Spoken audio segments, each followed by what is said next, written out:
یہ حکومت مجھے سمجھ سے باہر ہے کہ 3 دن پہلے کہتی ہے کہ ٹی ایل پی جو ہے وہ ہندوستان سے پیسے لے رہی ہے اور پتہ نہیں ان کے واٹس ایپ گروپ امریکہ سے چل رہے ہیں اور اسرائیل سے چل رہے ہیں. 3 دن بعد ان کے ساتھ ہاتھ ملا رہی ہے, بولتی نہیں بالکل ٹھیک ہے, اور اس کے بعد قلعظم نہیں رہا. نہ کبھی آپ کورٹ میں لے کے گئے تو کسی بھی پاس, عمران خان کے پاس یا کسی بھی سیاستدان کے پاس, نواز شریف کے پاس, شہباز شریف کے پاس, کسی کے پاس بھی یہ پاور نہیں ہونا چاہیے کہ کسی اور کو بین کر دے. اس کو بین کرنے کا ایک لیگل پروسیس ہے اور اس پروسیس کو فالو کرے, اس کے بغیر نہیں کرنا چاہیے. یہ کہنا کہ پوری دنیا کے اندر یہ چیز مہنگائی ہے وہ غلط ہے. میں آپ کو بتا دوں کہ پچھلے سال ہندوستان کے اندر جو انفلیشن تھا وہ 4.7% تھا, بنگلہ دیش میں 5.5%, سری لنکا میں 5.6% اور پاکستان کے اندر 9% تھا.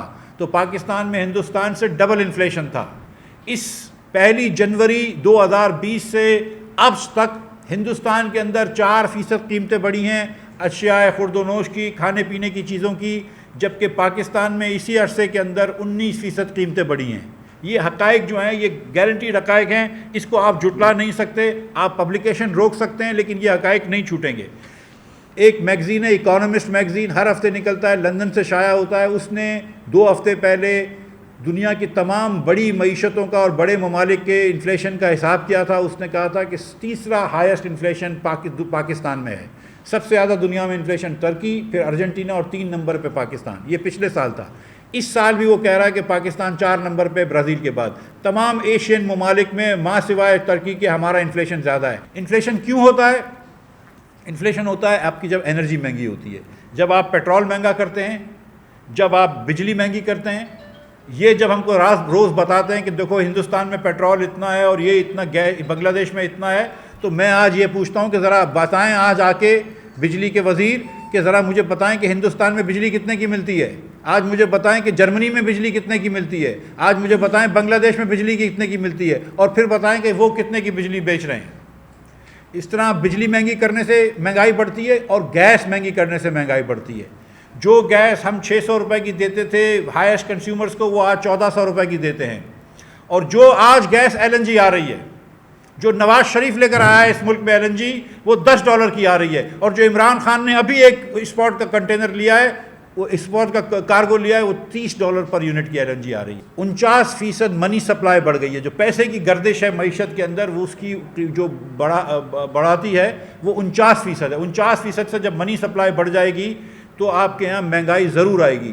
حفیظ پاشا صاحب ہمارے ایک بڑے جید اکانومسٹ ہیں, انہوں نے حساب کیا ہے کہ ہر 1% منی سپلائی بڑھنے سے 0.6% مہنگائی بڑھے گی. تو جب 50% تقریباً اگر آپ منی سپلائی بڑھائیں گے تو 30% آپ کا انفلیشن بڑھے گا. یہ انفلیشن ہم کو نظر آ رہا ہے. آج پھر $172 کا روپیہ ہو گیا.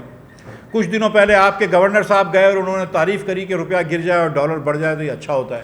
یہ دنیا کا میرے خیال سے کوئی سینٹرل بینکر اپنی کرنسی کے بارے میں, اپنی کرنسی کی ڈپریسیشن کو اپریشیٹ نہیں کرے گا.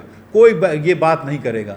یہ گورنرز دنیا کے سینٹرل بینک کے ہوتے ہیں, وہ نظر آتے ہیں لیکن بات ویسے بھی نہیں کرنی چاہیے. مجھے آپ بتا دیجئے کون گورنر ہے جو یہ بولتا ہوگا اپنی ملک کا کہ اچھا ہے کرنسی گر جائے کوئی مسئلہ نہیں ہے. اس کے بعد وہ 6 دن تک تواتر کے ساتھ 60-70 پیسے روز گرتی رہی.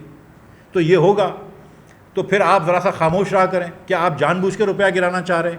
1 مرتبہ 2 مرتبہ یہ کر چکے ہیں پہلے بھی, جب اسد عمر صاحب نے کرا, پھر اس کے بعد حفیظ شیخ نے کرا. تو یہ مطلب یہ روپے کی قیمت سے کھلواڑ کر رہے ہیں. آپ نے 1 مرتبہ ڈی ویلیو کرا, پرائم منسٹر صاحب کہتے ہیں مجھے پتہ ہی نہیں ہے, میں جو تو ٹی وی پہ پتہ چلا. اسد عمر صاحب کہتے ہیں نہیں میں تو بتا کے آیا تھا. کوئی ذمہ داری لینے کے لیے تیار نہیں ہے. یہ کچھ سرکس تھوڑی ہے, حکومت چلا رہے ہیں. خان صاحب ایک زمانے میں بہت بھاشن دیا کرتے تھے کہ ملک کے اوپر قرض زیادہ چڑھ گیا ہے. یہ بات اگر اس زمانے میں صحیح تھی, جب مسلم لیگ نون چھوڑ کے گئی تھی تو قرض 25,000 ارب تھا. آج قرض خان صاحب کے 3 سال میں 40,000 ارب ہے. جتنا 71 سال میں پورے پاکستانیوں نے قرض لیا ہے, اس کا صرف 60% حصہ عمران خان نے صرف 3 سال میں لے لیا ہے. پہلے یہ ایک جھوٹ بات کرتے تھے کہ ہم قرض اس لیے رہے ہیں کہ ہم کو مسلم لیگ نون کا قرض واپس کرنا ہے. یہ بات جھوٹ اس لیے کہ ہم نے 25,000 ارب روپے کا قرض چھوڑ کے گئے تھے, پوری ڈیٹ اور لائبلٹی ملا کر 29,000. تو آج ڈیٹ جو ہے وہ 40,000 پہ کھڑی ہے اور ڈیٹ اور لائبلٹی کو ملا لو تو 47,000 ارب روپے پہ کھڑی ہے.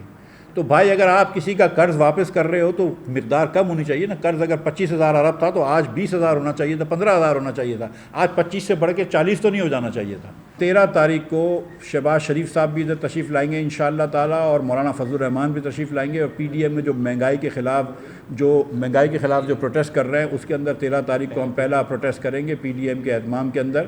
مولانا فضل الرحمان صاحب بھی تشریف لائیں گے، اور انشاءاللہ شہباز شریف بھی تشریف لائیں گے۔